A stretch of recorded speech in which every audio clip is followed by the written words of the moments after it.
Hi everyone, thanks for supporting and watching Nindo channel. Well, today we want to thank you guys.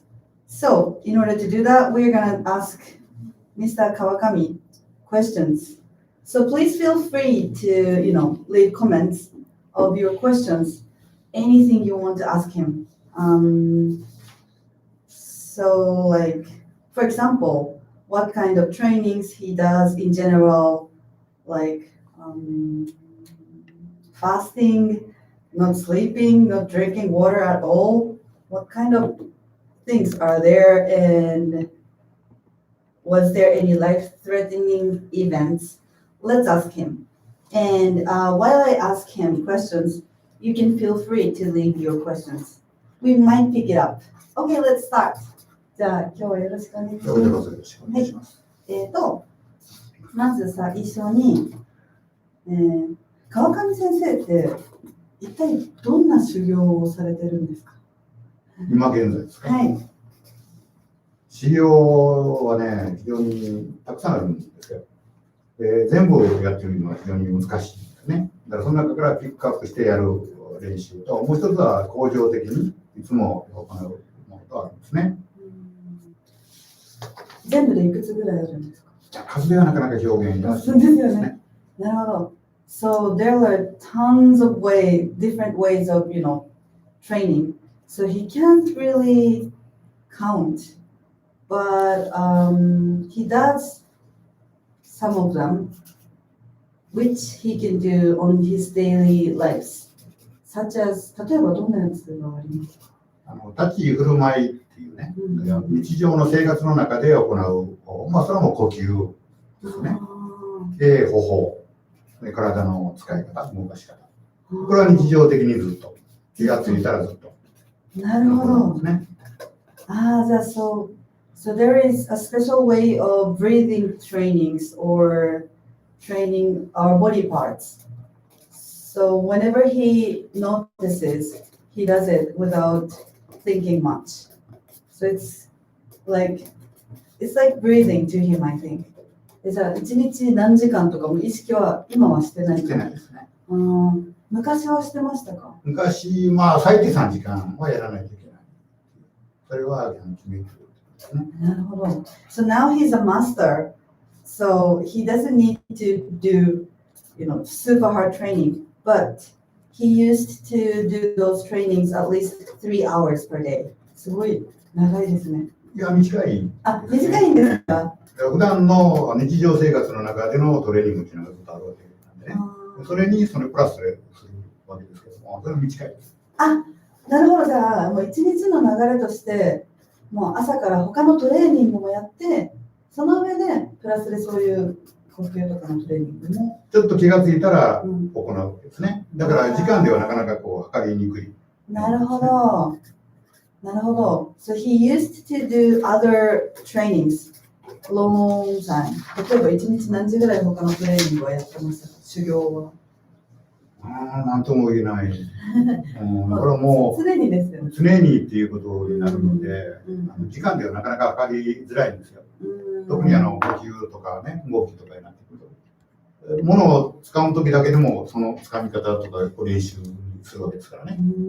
時間測れないですね。So it's really hard to keep, the track on his time. So how long he did this training, that training, he doesn't really count. Because let's say when we pick up things, it can be a training too. You might be wondering why. なんで物を掴むときがトレーニングにつながるんですか？例えば、こういうふうに物をわざとね、理由を使う。で、これは高いところに登ったりね、降りたりするときの指の力であり、敵と戦うときの手の力の使い方ということになるわけですね。なるほど。Because ninjas do need finger powers, hand powers, 指の力 finger powers too. They need to climb up super high, how can I say, walls? 壁とかですね。So that's why they need to have the power on their fingers. That's why Kawakami-Sensei is always training on his way. すごい。あとは息。だからこういう時でも呼吸を吐くとかね、そのことがこれを使いながらやるとそれトレーニングになるわけですね。で、それも普段このを使う時でもそうやってしまえば練習になるし、だからいつも立ち振る舞いの中で練習する。なるほど。じゃあもう常に修行みたいな感じですね。だから練習時間がないとかよく言う方がおられるけど、時間なんで何ぼでもある。Well, some might excuse that, hey, we actually don't have much time to practice. But come on, there are tons of times for that. You just need to think differently, I think. ありがとうございます。じゃあ、他にもなんか断食とか睡眠をしないとか水分を取らないみたいな修行もされたことがあるっていうふうに聞いたんですけど。そうですね。忍耐っていう、要するに耐え忍ぶっていうかな、そういうことを日頃からやっとかないと何かあった時に困るわけですね。で、その中になんていうかな、人間の生理的欲求に対してね、耐える。だからご飯食べたいのを食べないとか、眠りたいのを眠らないとかね、そういうことを行って耐える力を養っていくのと、何かあった時に余裕ができるようにするんですね。なるほど、すごいきついですね。まあ、慣れればどうぞ。Sorry. So I asked him if he ever did fasting or not sleeping as much as possible or don't drink water as much as possible kind of training. And he said yes. And why he does that? It's because he needs to be prepared. Yeah, for the occasions such as maybe he will be captured by the enemy, then he can't drink at all, right? あと何でしたっけ？断食とか。断食だと1ヶ月は食べないっていうことをやらないといけないですよね。修行としてですか？水は3日間は絶対に飲んではいけない。3日間飲まなかったら夏とか大変ですね。だから限界ですね。人間の要するに生命維持の限界。なるほど。すごい。So his trainings were really extreme. So I don't think you should do that without, professional opinion to it. So don't do that. But what he does is that let's say when it's about fasting, he didn't eat at least for a month. And when about not drinking water, he does it at least 3 days. It's maybe a limit of human, I think. Wow. でもそれ断食とかも1ヶ月全く何にも食べなかったらおかしくなっちゃわないんですか？いや、大丈夫です。健康な人間であれば全く大丈夫です。十数キロ体重は下がります。なるほど。じゃあちょっと先生の小屋にそのまま縄で縛って入れといてもらってもいいですか？1ヶ月間だけ。ああ、死んでしまう。なるほど、なるほど。Okay. So we might be able to lose 15 kilograms if we try that. Fasting. Wow. I really want to try, but I know that I can't do that because, there's a reason for my body figure. So, yeah, I wouldn't say more. Anyways, okay, next question would be, was there something something that was life-threatening to him? 今まで命に関わったような怪我とか出来事ってありましたか？あまりないですね、幸い。ないですね。まあ、普通そうですよね。普通はそうです。Okay, he says no, but okay, let's ask a bit more. でも、大怪我をしたこととかってありますか？ないです。そうなんですね。病気もない。日本は平和だから。そうですよね。戦争ということもない。I see. He has no life-threatening stuff happen in his life because it's really safe and peace in Japan, and he's healthy, as you can see. Yeah. Ta-da.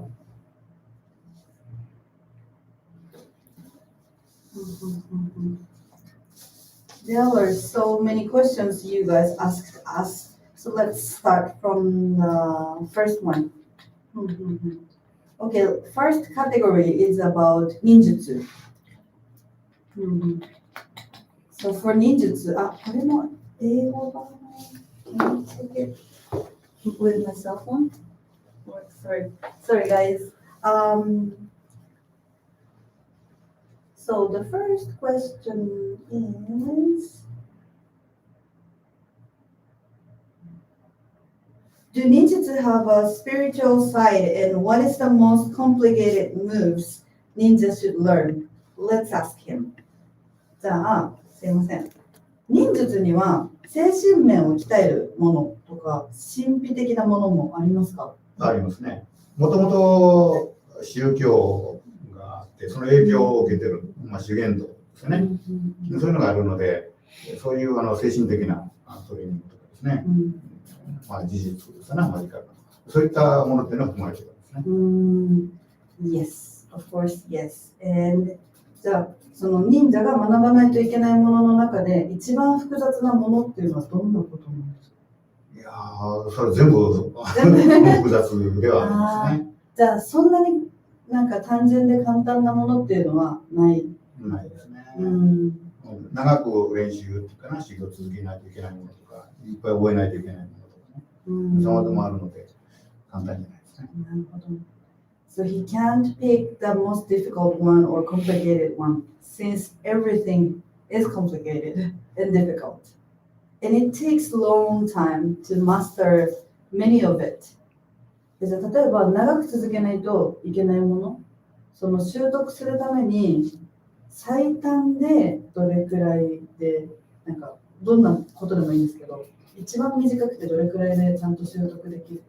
それはおよそ10年で全体を習得しようということですね。10年。大体そういうふうに、組まれてるというなんだよ。なるほど。So for the whole curriculum みたいな。カリキュラムというほどでもないんですけど、一応そこを目処にしてね。で、そこから始まるんですね。じゃあ、基本を覚えるのが10年。そうです。小生で小さくなる。なるほど。Wow. So at least we need 10 years to learn the basics. And only after, completing those basics, you can finally start learning truly. Wow. すごいですね。まあ普通じゃ昔の人。そうなんですね。じゃあ、忍者が学ぶ、okay, next question.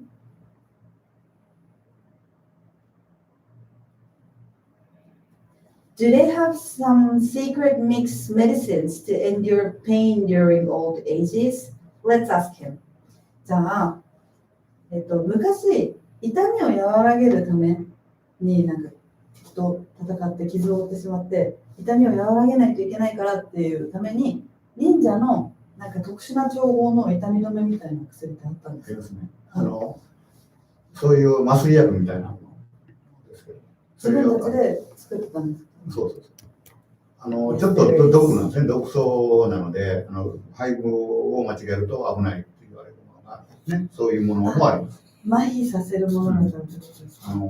筋層っていうね、鉄の玉とか肩に開いたりね、それを治すのがですよ。痛みを止めないとできないでしょ。で、そういうのに処方するものがありますね。Yes, there was a specific ones, and it can kill your pain, but it also has poison. So it's really difficult and dangerous if you, make mistakes with how much amount you use. It might be really dangerous. それじゃ量少なめにから始めないと怖いですね。そうですね。で、世界で初めて麻酔やった日本の花田製紙ってことでしょ。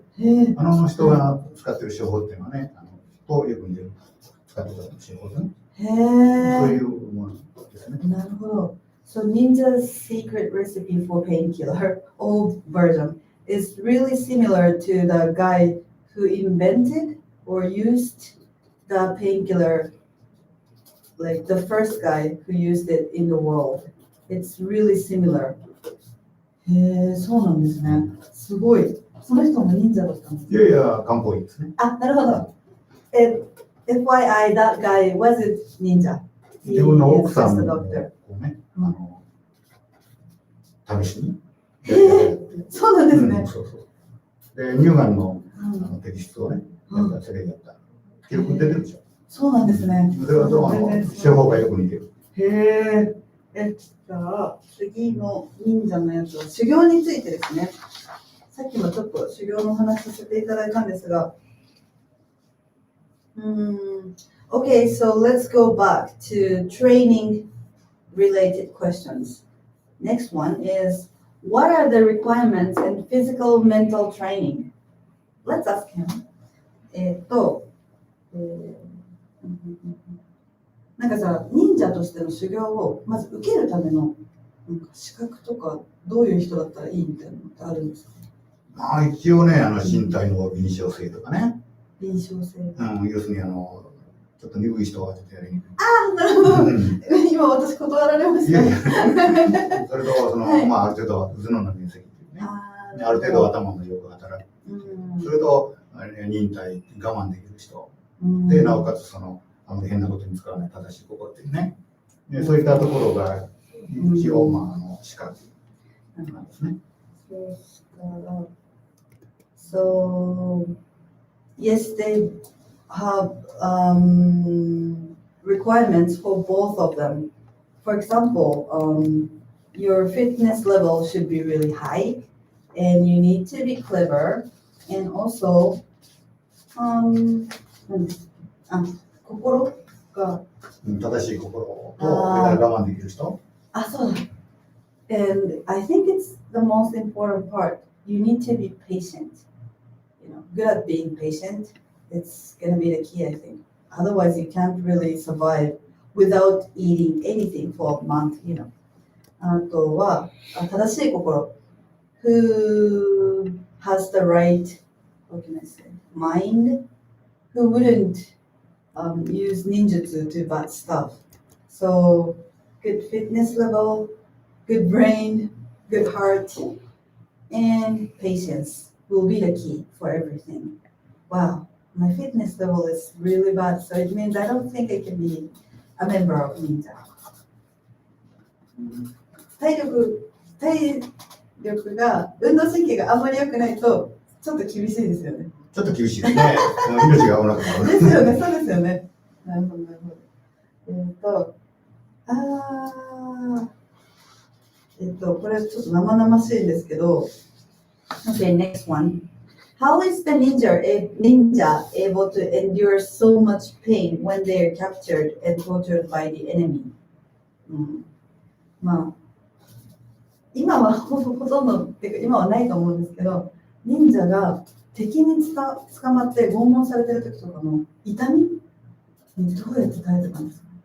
だから常日頃我慢するっていうか、それを練習してるでしょ。だから我慢する練習が必要なんですね。Well, that's why patience is the key. They need to do trainings related to, being patient, so that you can be ready when you are being captured and tortured. でも痛みに耐えるのって。痛みはね、だんだん麻痺するらしい。これは拷問のやり方もあるんですよ、外せる方もね。だから同じところをやってると、マンネリ化してダメなんですよ。だから変えるんですね、場所。だから爪と身の間に針刺すとかね。なるほど。やるでしょ。Well, between your nails and your skin, how can I say? Put needle here. これでも有名ななんだっけ、トーチャーって何ですか？拷問。世界中で行われている拷問ですね。Oh, it's really worldwide torture technique. で、先生はそういう拷問とかをされたことありますか？そんなことしません。誰かにされたことありますか？ないです。Well, I just asked him. I needed to check if he ever done, torturing someone or tortured by someone, but he was like, no. Well, yeah, of course. ですよね。なるほど。忍術書についてなんですけど、The next one is about a shinobi's scroll. Is there a scroll on training a shinobi? Let's ask him. じゃあ、そのなんか忍びに伝わるなんか秘伝の巻物みたいなのがあるんですか？たくさんの種類があります。There are tons of them. それはそんな流派というか。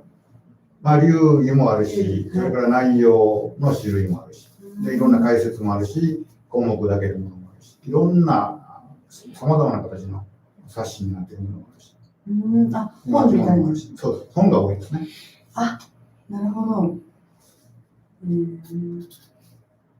Well, there are so many types.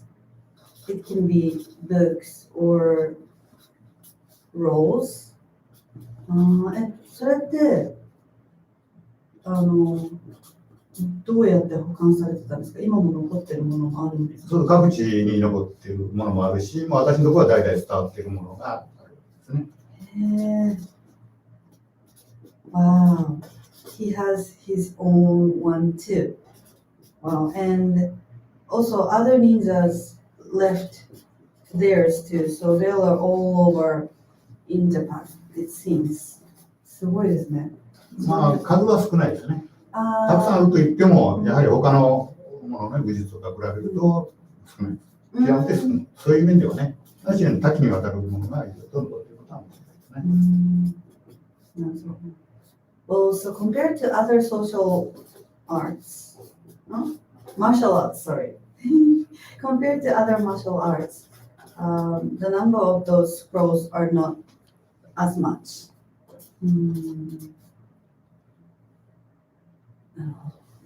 これすごい大まかすぎる質問になっちゃうんですけど。So let's move on to the history topic. When the ninja started. 忍者の始まりはいつ頃ですか？一応ね、14世紀に忍びっていうのが出てくるんですよね。だから多分そのあたりからではないかなというふうに推測されるんですよね。それは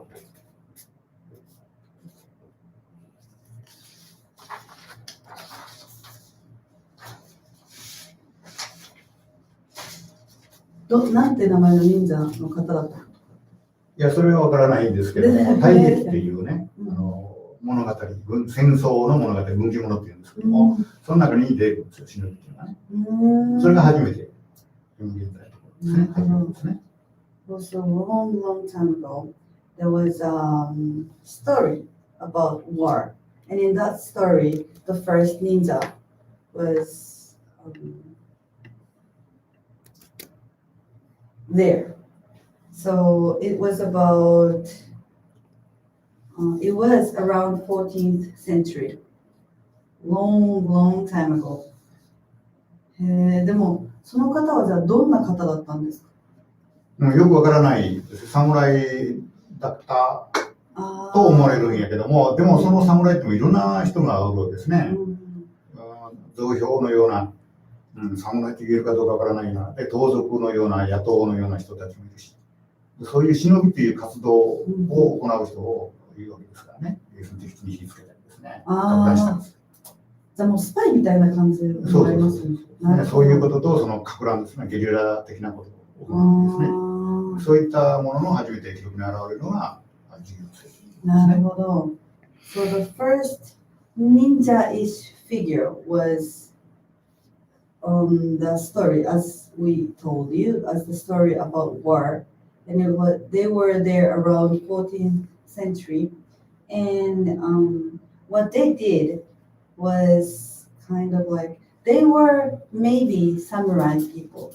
And what they did was to set on fire on enemy's place or かく乱するって例えばどういうの？だから敵地を燃やすのもそうですよね。うん敵の城や拠点となりそうな神社仏閣とかをね、民家もそうですけど、でこう混乱を起こさせるわけですね。And let enemies confused. Wow, sounds like what ninjas are good at. そうですね。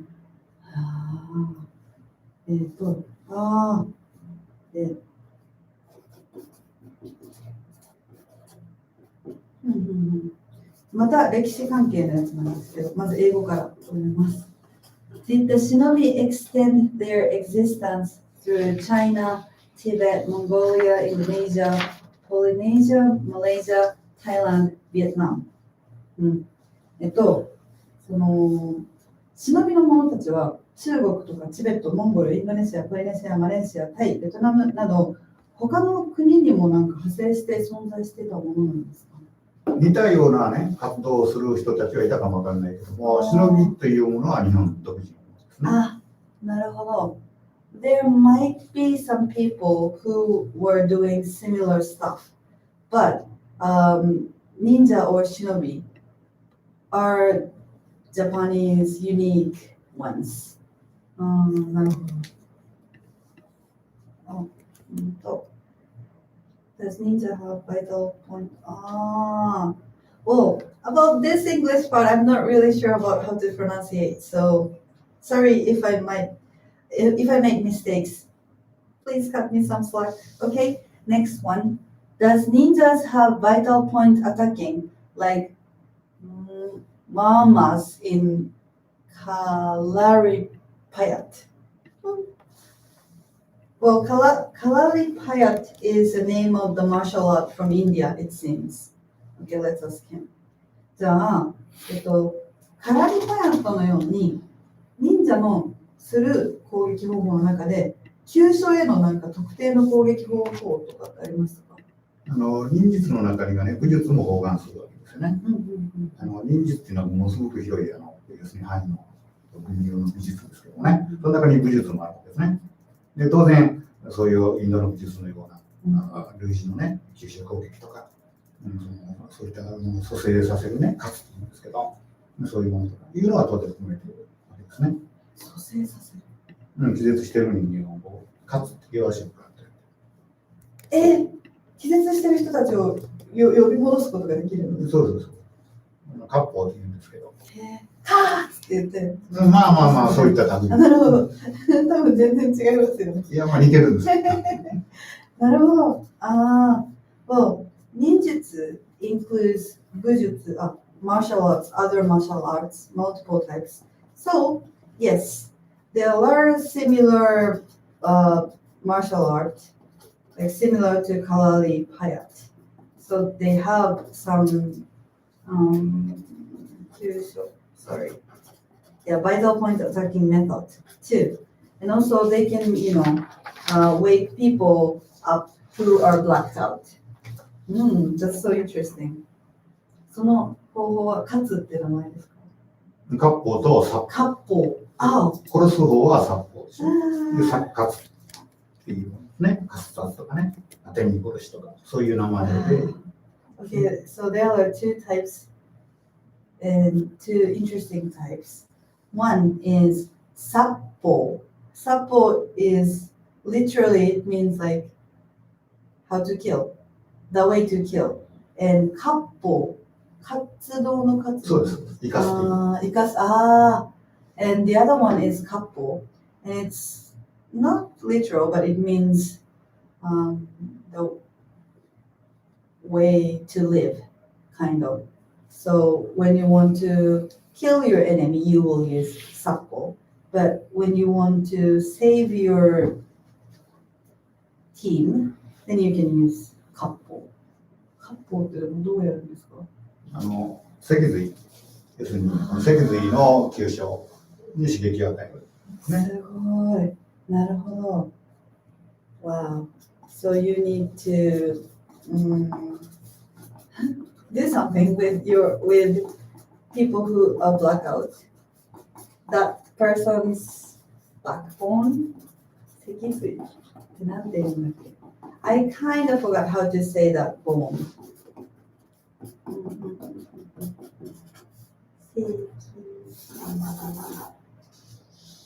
Spinal cord.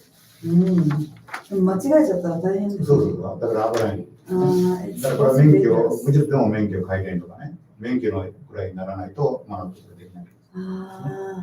So unless you are in the master level, you can't really learn about this method because it's really risky and dangerous too. Wow. じゃあちょっとここからは先生への個人的な質問が来ているので、それもちょっと伺います。So personal questions for Mr. Jinichi Kawakami. Okay. When is your birthday? Let's ask. お誕生日ってちなみにいつですか？1949年8月1日。おお、8月1日とメモしてきます。本当にお若いですよね。じいさん。Oh my god, it means he's 71歳ですよね。71. Wow. じゃあ、過去に他の流派の宗家に会ったことはありますか？他の流派って忍術ですか？忍術ですか？で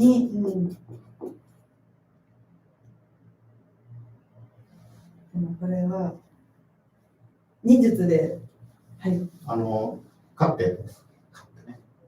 で、手紙でやり取りしたことも育名家の方とね。So なんて英語で説明すればいいか、私もちょっと情報がちゃんと理解できてないんですけど、申し訳ないんですけど、忍者の宗家家元でいうのがそのお家ごとに分かれてるんですよね。昔はね。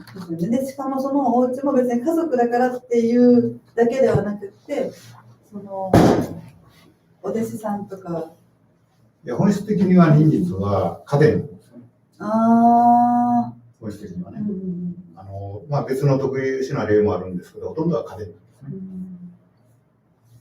すね。なるほど。そしたら、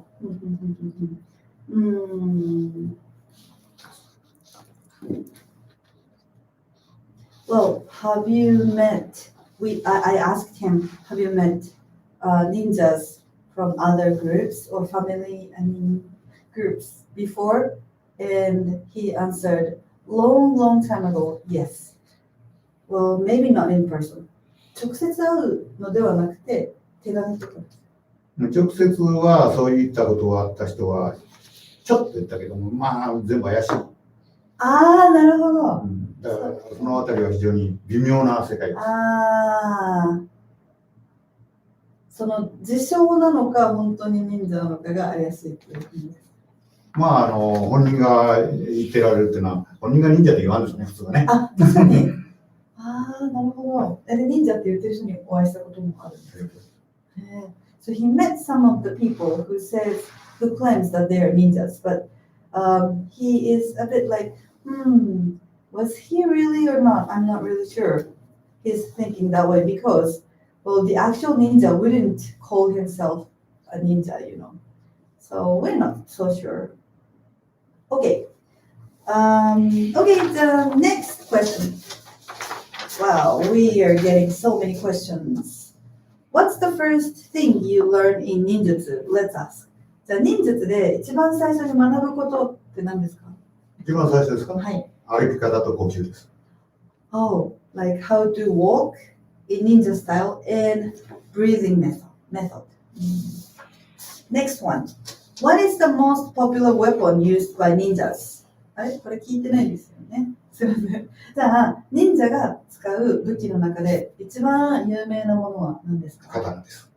Sword, not shuriken. 手裏剣じゃないんですよね。ないですね。Well, when I asked him oh, but ninjas use shuriken, right? Can I learn how to do that? And he said, well, Hiroko, shuriken, we don't really use it. Well, it's even better to use rocks on the street. So, well, surprisingly. だって、道端の石の方が。そうそうそう。Okay, is wearing a mask important to shinobi? Mask? 今の覆面ですね。失礼しました。Okay, is wearing a mask important to shinobi? 忍びの者にとって覆面をかぶっていることっていうのは重要ですか？重要です。あんなんやってると息ができないし、大変です。It's not important at all. When you wear that, it's really hard to breathe. So it's better not to. Wow. Is there a difference between ordinary spy and ninja in medieval? 中世。ありがとうございます。Japan?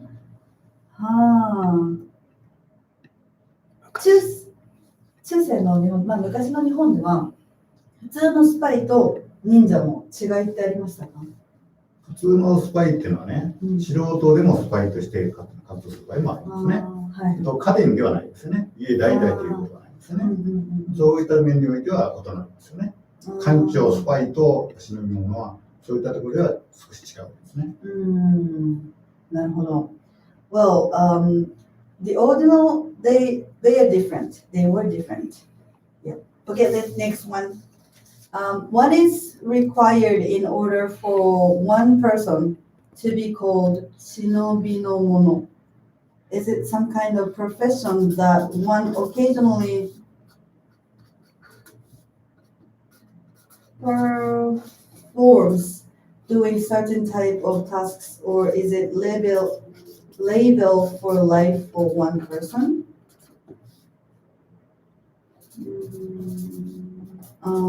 まずその忍びの者っていうふうに呼ばれるためにはどんなことをしたらそういうふうに呼んでもらえることができるのかっていう質問です。昔そういう仕事があったんですよね。だからそういう仕事をする人が忍びの者だった。じゃあ忍者は職業だった。そうです。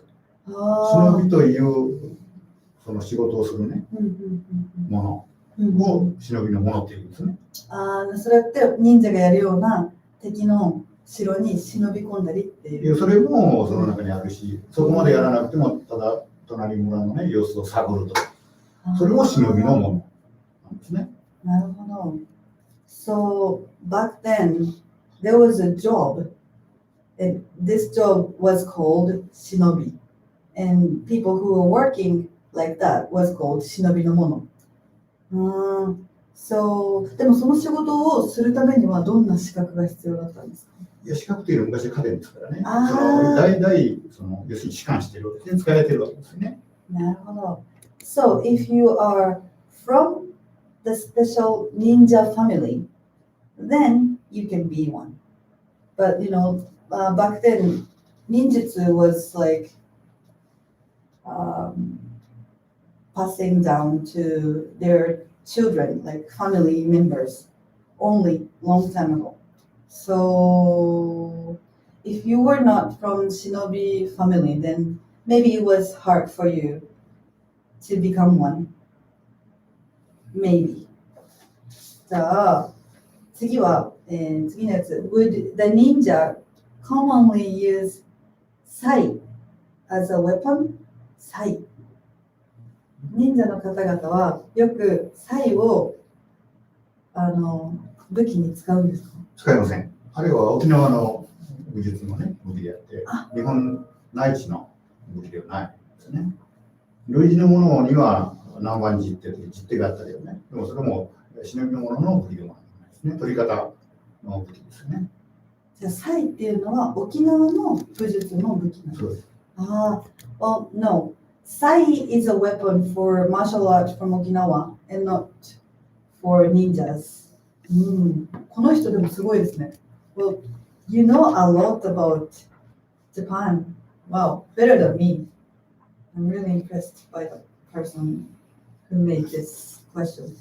だって、サイっていうのを知ってる外国の方ってなかなかいや、空手で使いますからね。なるほど、じゃあ空手をされてる方だと思う。すごい。じゃあ、What was the ninja's main weapon? もうさっき答えていただきましたね。刀 it was. What type of enemy empty hand? 空手。Martial arts did the ninja train in?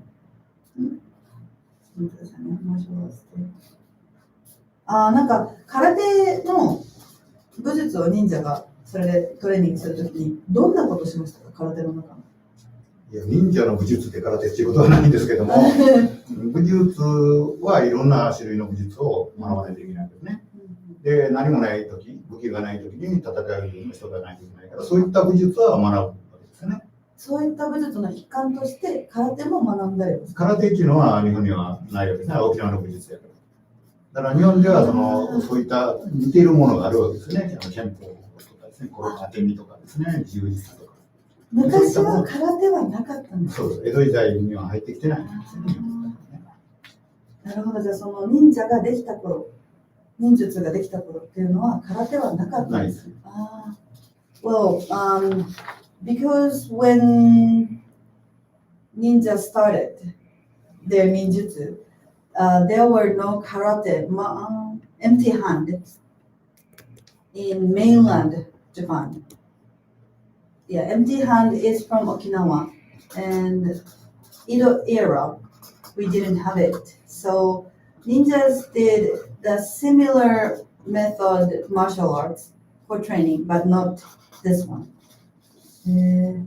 So, what do you think was Matsuo Basho, a top level ninja? 松尾芭蕉さんって実はトップレベルの忍者だったと思いますか。いや、松尾芭蕉は忍者じゃないですね。あれは廃人ですね。なるほど。Well, he wasn't ninja, for sure. なるほど。じゃあ、well, the complication of ninjutsu in Ban family involved others' traditions, like LGA or other regions. LGA。いいが、失礼しました。じゃあ、バンケ。はい。The complication of this in バンケ。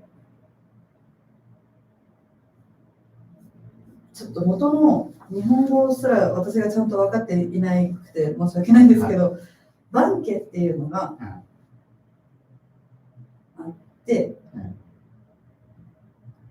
伊賀とか他の忍術と先生の忍術はどんな効果のバン一族を中心に使った忍術ということですね。なるほど。じゃあ伊賀ではなくて効果。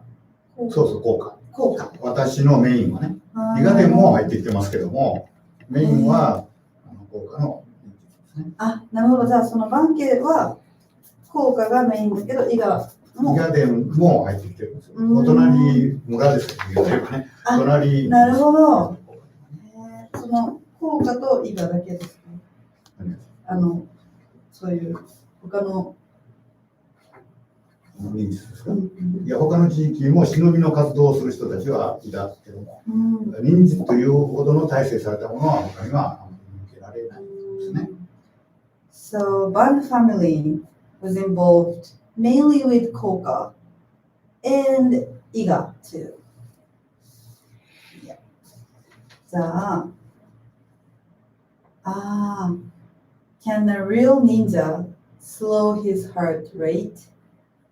本物の忍者であれば心拍音を下げることはできますか。その心臓の。いや、ゆっくり呼吸すればだんだん育ってきますね。ヨガの行者が同じようなことをやりますね。そうなんですね。そう。要するにその鎮魂っていうんですけど、鎮魂心というと、そうだんだん育ってくるんです。Yes. Well, if you breathe slowly, you can do that. Wow. What is the mm, do- do-ムドラドいいんです。ムドラドは何ですか？いいあれ要するに真空って言ってね、密教とか修験道では三密っていう三つの大切なものがあるんですけども、その中一つがこの体、真体ね、で表す。それはこういう意味っていうこういうのを結んで、神を仏を表すね。で口で呪文となりますね。これはマントラですね。で心で念ずると。その三つを一致させたときに、要するにこう現れるとされてるんですね。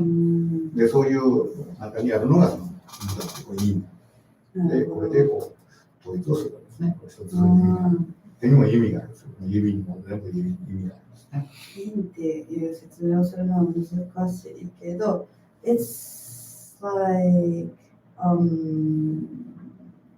how can I say? Well, this is really spiritual stuff, and it can make you stronger, I think. It's kind of a, also a training, but not really. Well, like those fingers, like one of those moves has meanings, and when you make these fingers express the meanings, and you also need to say words, right? And that words like bin, pyo, pyo.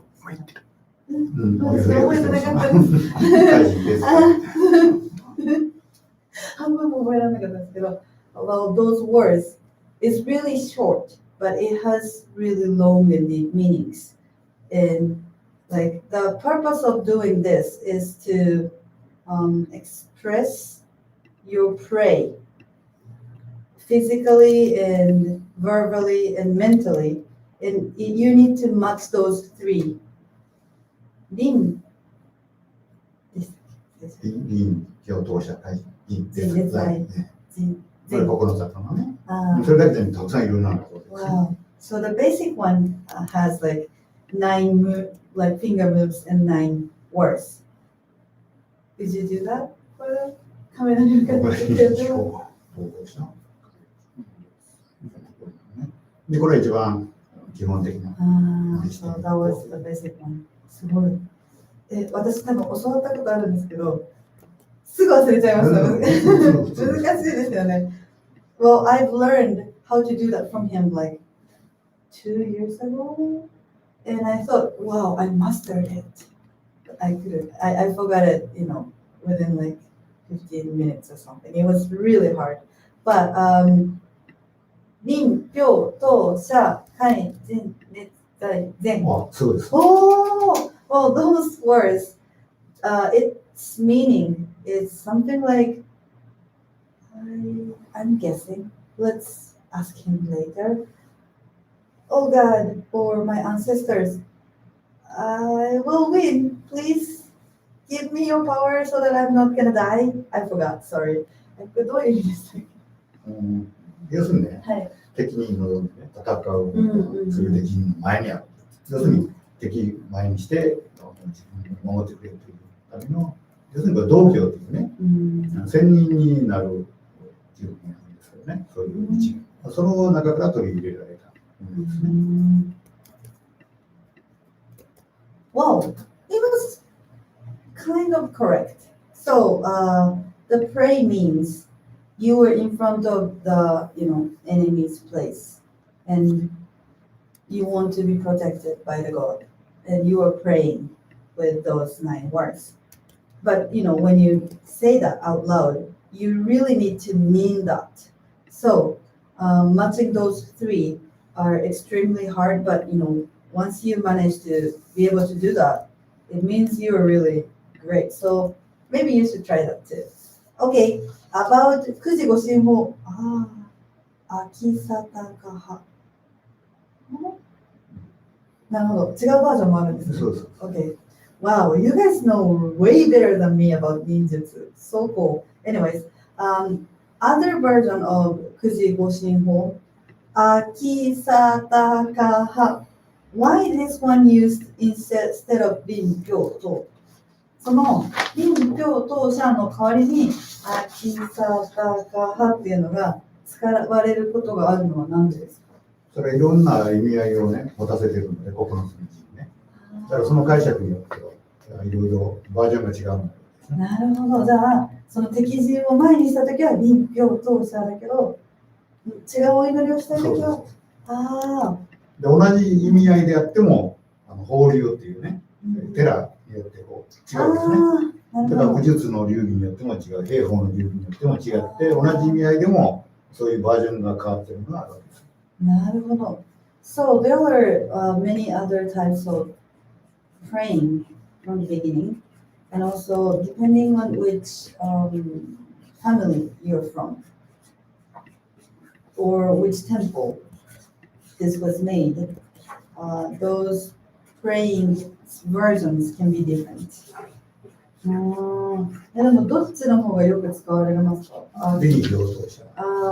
臨氷当社とかね、いろいろそれも言い方、臨兵当社とかね。それも言い方もいろいろ変わってる。なるほど。Well, compared to 秋さたかは、well, compared to 秋さたかは、this 臨氷当社 one is the most popular one. じゃあ実際に声を出して三位一体を見せていただいて。まあ簡単ですね。臨氷当社会人月水人。とこなんで、これは簡単な中に吹き込むんですね。気持ちを自分をこんなに入れてで全部隠す。で音行の意味って言うんですけど、の壺の中に自分入って隠れるという、そういうこう意味合い。Wow. So the last was he was hiding himself here. Wow. そんな意味があったんですね。宝兵の意味、宝の亀、壺ですね。でももうすごいぜひやっていただきたいことがあるんですけど、今日じゃなくてもいいんですけど、今の指の動きをスロー再生でひたすら10回ぐらい繰り返すみたいな手元だけの動画を出していただけたら練習できるのにすごい助かります。忘れちゃって動画とかで確認しようと思っても早すぎて見えなくて、もし作ってもらえたら嬉しいです。Maybe you guys, some of you guys are thinking the same, you know. If you are, then please let us know by leaving comments. Anyways, next one. In types that ninja and spiders have a lot in common. 忍者と雲はいろいろ共通点があると思うんですけど、Did any ninja concepts inspired by spiders? Or is it a coincidence? なんか忍者のコンセプトとして雲からインスピレーションを得たものとかってありますか？下がり雲っていうね、こう綱を上から降りるとかね、要するに特殊歌いあるし上がり雲とかね、それからこう、歩き方とかですね、音をしないように、そういったのは細かいですか？ Wow, actually yes.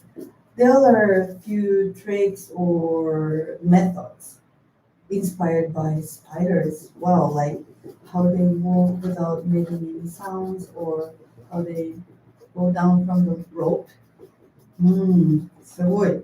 なんで雲なんだろう、はははって思ってたけど、鋭い質問だったんです。そうです。Wow, that was actually a good one. I thought like, why spider? But wow, you were right. Sorry about that. Anyways, next one. In this daily life, very strict training all along your life.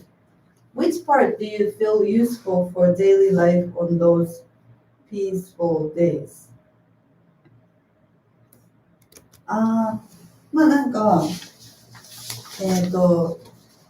最近は、まあ、修行も絶対に続けられてるとは思うんですけど、その中でも昔ほどすごいガチガチな修行ではないじゃないですか。その自分の生活も楽しめてる今の人生と、もうすごい頑張って修行してた頃の人生と、どっちの方が好きですか？どちらも好きです。おー、or he likes both of his lives, when he was doing his training, tons of hard trainings, long time. He loves it. And like enjoying his life itself and not doing too much trainings. He loves it. He loves the both.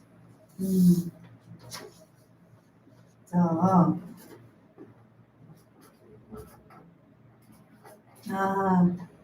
what are the difference between 忍び and くのいち？忍びとくのいちの違いは何ですか？くのいちっていうのは女性のことなんですね。そういう意味合いでしかないんですね。女の忍者という意味合いじゃないんですね。本質的に。くのいちっていうのは女性のことの呼び名の。そう。江戸時代に隠語ですね。なんですよ。失礼な呼び方だったわけだ。そういうのではなくて、失礼でも何でもなくて隠語ですね。それ多分日本人も知らない。学者ぐらいしか知らないか分かんない。すごい。じゃあ忍たま乱闘のってアニメのくのいちって女の子って意味になっちゃいます。だからそのくのいちの術っていうのがあってね、女性を使って忍術を用いることがあるんですね。その中にくのいちって出てきて、で女の忍者ということで誤解されてしまっているんですね。なるほど。Well, there are huge differences.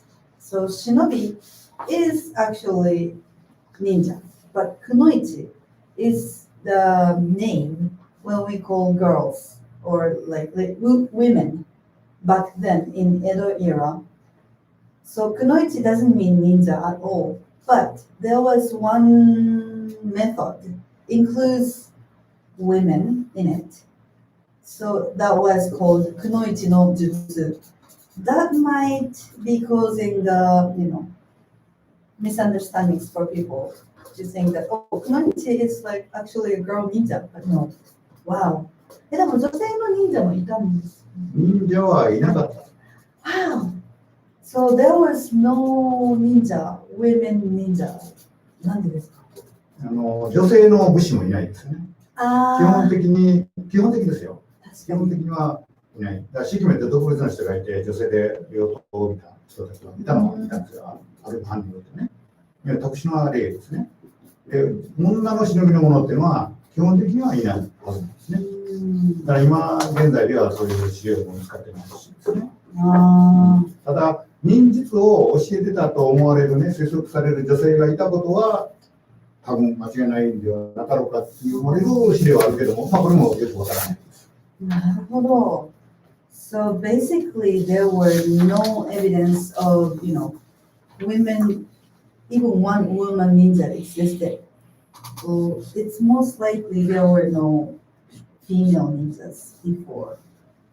Like, in general, we don't have female samurai back then too. So that makes sense, but it's a bit sad for me because I'm female, so anyways, next one.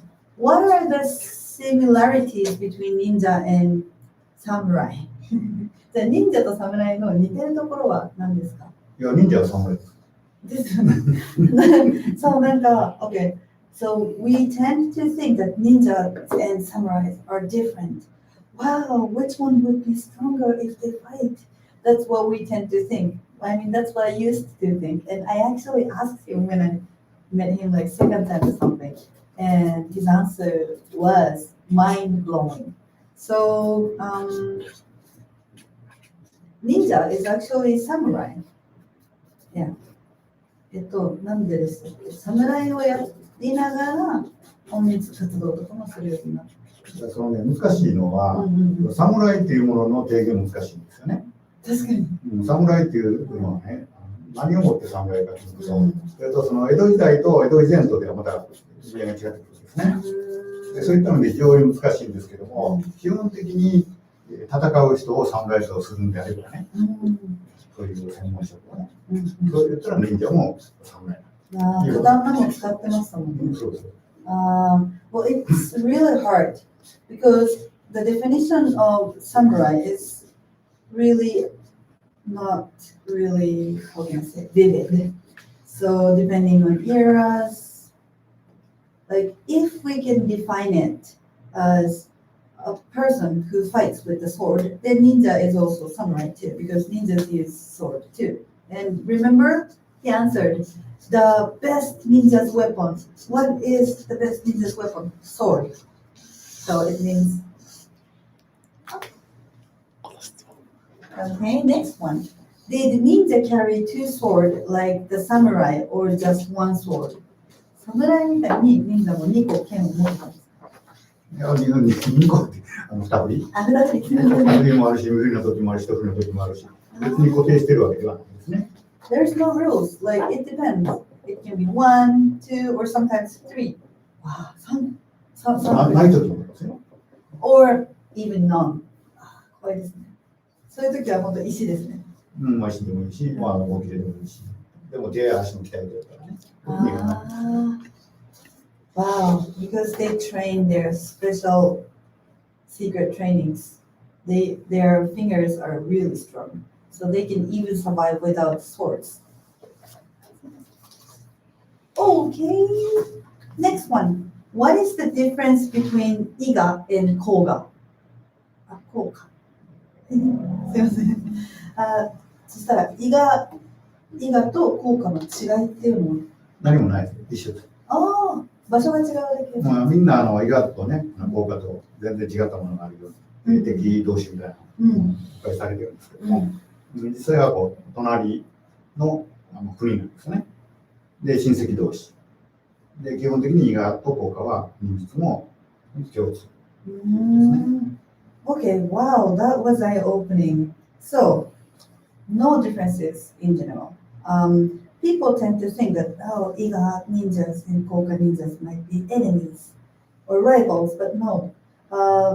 Those are the name of the areas, I mean like country, long time ago.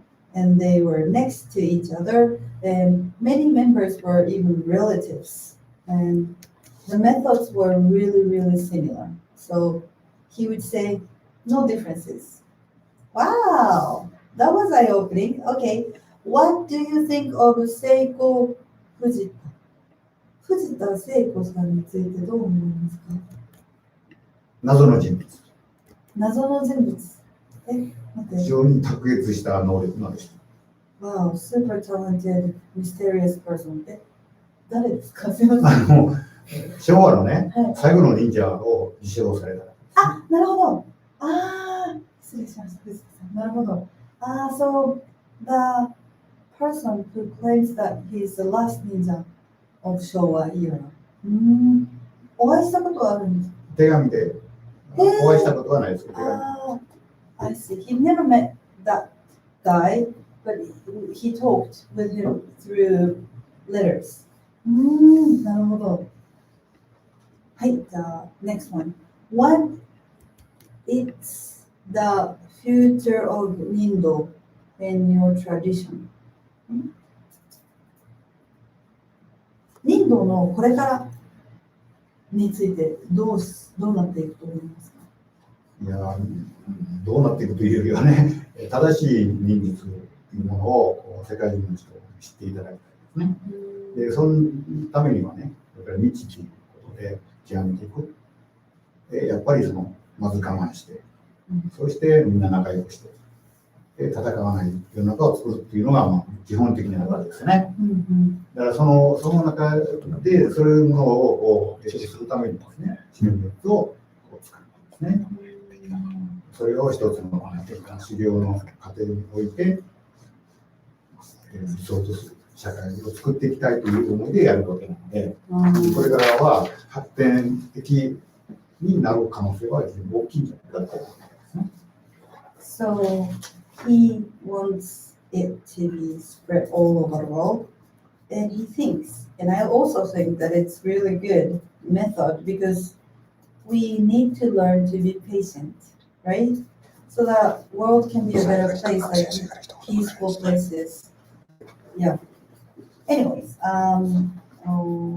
okay. Maybe we don't have that much time, right? Okay. Who was the best ninja in the history?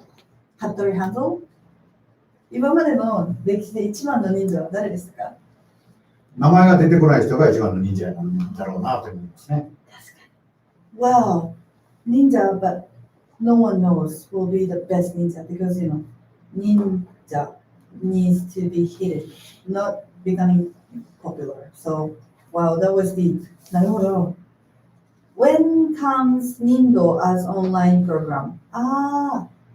Nindo がオンラインで学べるようになるのはいつ頃ですか？まあ、来年ぐらいを目指して。なるほど。So now him and other members from Nindo online program, they are trying to launch it by next year, hopefully, or next summer. We'll update you from time to time, so please stay tuned. I really want to apply it to, yeah. If it's not super expensive, I really want to apply it to. じゃあ、Could you please give some more details about Tamba オラクモ流忍法？村雲失礼しました。丹波村雲流忍法についてもう少しだけ詳しく教えていただけますか？丹波っていうのは京都と兵庫県なんですね、現在のね。その一部なんですけども、そこにあった武術を含むね、忍びの武術であるというふうにされているんですけども、もともとその木口天皇家ですね、とゆかりがある地域で村雲っていうところがあって、そこに伝ってたっていう、忍びのことですね。So, Tamba and Murakumo is the name of the area. And Tamba Murakumo Ryu Ninpo is a martial art for people who were living around there.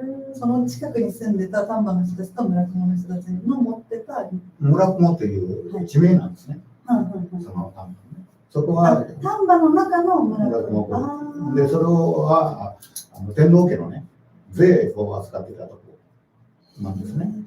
で、天皇家とゆかりがあるとされる伝承上ですね、忍びであるということになっておりますね。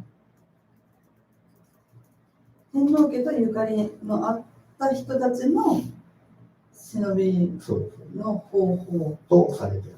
というか、そういうふうに伝えられているということですね。すごい。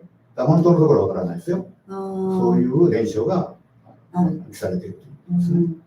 So it is said that this Tamba Murakumo Ryu Ninpo is it's really hard to explain actually. Murakumo is the name of the place in Tamba area, and this place is well known for being charged of the taxes for emperors, and this ninpo is one of the martial art for those ninja の人たちです。忍びのものであったかどうかということは定かではないけども、一応書いたものにはそういう。Well, it is said that this Tamba Murakumo Ryu Ninpo is a special ninpo. ちょっと難しいですね。すみません。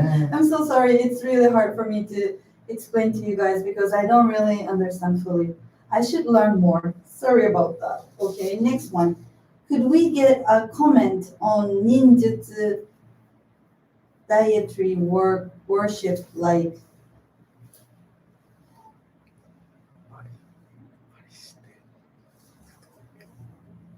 マリステン不動明の忍術大マリステン不動明のについて教えてもらいます。マリステンっていうのは影楼ですよね。影楼の神格化されたものです。夏にもやーんと動いてるでしょ。はい。形が合ってないようなね。はいあれを紙として描いてた。それがマリ視点なんですね。はい。だから姿形がない。で、これは要するに自分を守ってもらうための、そういう技術に使う紙で踊りであるんですね。で、不動明っていうのは修行者を守るって言われてるんですね。剣と策を持って、綱とっていうんですね。で、仏教に適するものをこれしたで、修行するものを守る。で、煩悩を断つ。っていうね。そういうものが不動明なんですよ。だから資源道では不動明はあると思ってるんですよね。はい。で、マリ視点は、侍、ちなみに服もね、侍が掲げる神仏であるんですね。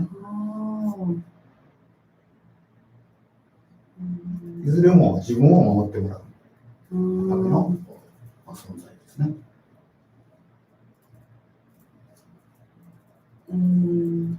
そのマリ視点と不動明について何かどう思われますか？いやー、難しいな。これはもう信仰なんです。心の問題ですよね。そういう存在を自分で信じて行うかどうかだけのことですね。先生は信じていらっしゃいますか？私はないですね。なるほど。でもまあ、そういう精神統一をするときにそういう存在にお祈りするっていうものっていう。そう。だからそういう象徴なんです。そういうシンボルなんですね。だから科学でどうとかいうのじゃなくて、心の中の。なるほど。先生はそうですよね。科学的に物理的に説明がつくものじゃないとなかなか。こういう世界だけで話をすると宗教の方に全部行ってしまうんですよ。で、非常にそれはね、危険なところがあるので。なるほど。Well, I asked him about gods, I think. Yeah, gods to him, and he explained it to me. So there were two gods I asked him. The first god was Marishiten, and this is a god who would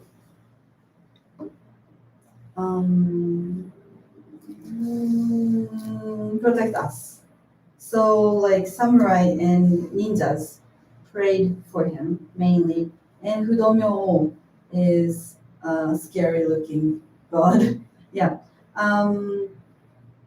But he doesn't, how can I say, rely on them too much, I think. He's really realistic person, logical person. So I asked him if he, yeah. Anyway, so sorry. Let's move on to the next question. はい。すみません、長々とありがとうございます。私のちょっと情弱さで。すみません。なかなかね、難しい。難しかったです。最後に川上先生から見てくださっている方々に何か一言お願いします。今日は忍道チャンネルをね、ご覧の方々にライブで私と感じていろんな忍者について語らせていただきました。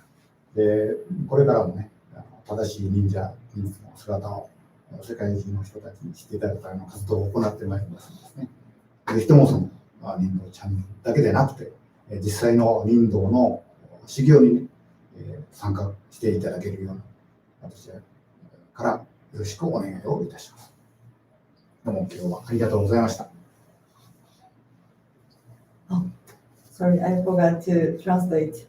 Well, thanks for watching our live stream, and we would love you to watch our videos to learn more about Nindo, but not just that. We would love it more if you can, feel like learning more details about Nindo by joining our calligrams. Yep. Thanks for watching.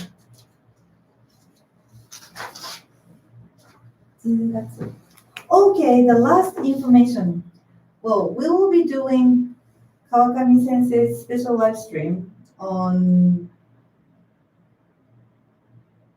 October 2. Wow. Well, please stay tuned. 10月の何日かとかはまだ決まってないですよ。Well, we know that we're going to do it on October, but no other detailed information yet. So we will keep you posted about that. Thank you so much. Bye. ありました。